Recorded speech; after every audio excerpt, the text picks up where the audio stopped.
Hello friends, welcome back to our channel. So ఈరోజు mutton fry ఈజీగా మీతో share చేయబోతున్నానండి. So ముందుగా ఒక కుక్కర్ తీసుకోవాలి. నేను ఇంకా ఫ్లేమ్ ఆన్ చేయలేదు.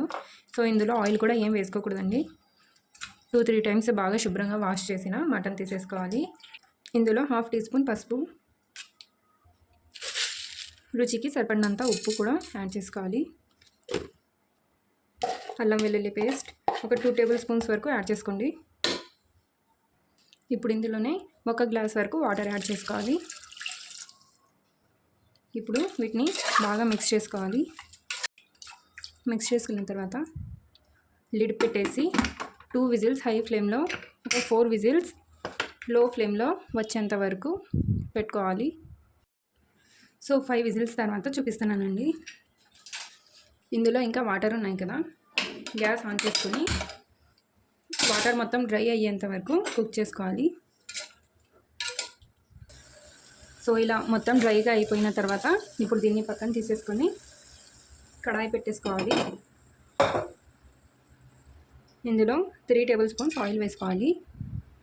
ఆయిల్లో ఒక బే లీఫ్ అలాగే ఒక దాల్చిన చెక్క ముక్క వేసుకోవాలి. ఇందులోనే ఒక 2 యాలకులు కూడా వేసేసుకోవాలి. ఇప్పుడు ఇందులో మనం ఆల్రెడీ కుక్ చేసి పెట్టుకున్న మటన్ వేసుకోవాలి.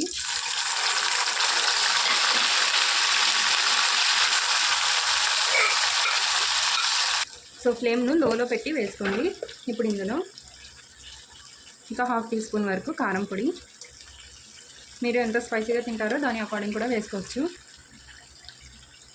ఒక 1/2 టీ స్పూన్ ధనియాల పొడి.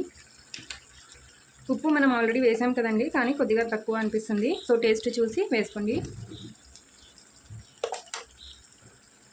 ఒక 1/2 టీ స్పూన్ జీలకర్ర పొడి, అలాగే ఒక 2 పచ్చిమిర్చిని ఇలా హాఫ్గా కట్ చేసి వేసుకోవాలి. వేసుకొని ఇప్పుడు వీటిని బాగా మిక్స్ చేసుకోవాలి.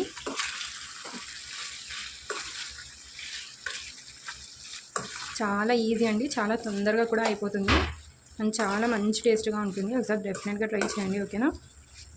1/2 కిలో మటన్ బోన్లెస్ తీసుకున్నాను అనమాట. మీరు బోన్తో కూడా తీసుకోవచ్చు. ఇది మొత్తం బాగా ఫ్రై అయ్యేంత వరకు దీన్ని బాగా ఫ్రై చేసుకోవాలండి. 10 to 15 మినిట్స్ వరకు మీడియం ఫ్లేమ్లో పెట్టుకొని బాగా ఫ్రై చేసుకోవాలి. అప్పుడే టేస్ట్ చాలా బాగుంటుంది.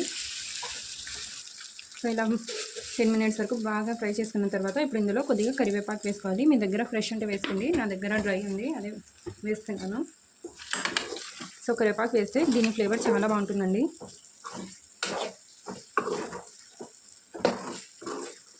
వేసుకొని ఒక 2 మినిట్స్ వరకు ఫ్రై చేసుకొని గ్యాస్ ఆఫ్ చేసుకోవాలి. ఓకే అండి, సో మటన్ ఫ్రై అయితే రెడీ అయిపోయింది. రెసిపీ నచ్చితే ఒక లైక్ చేసుకోండి, ఓకేనా.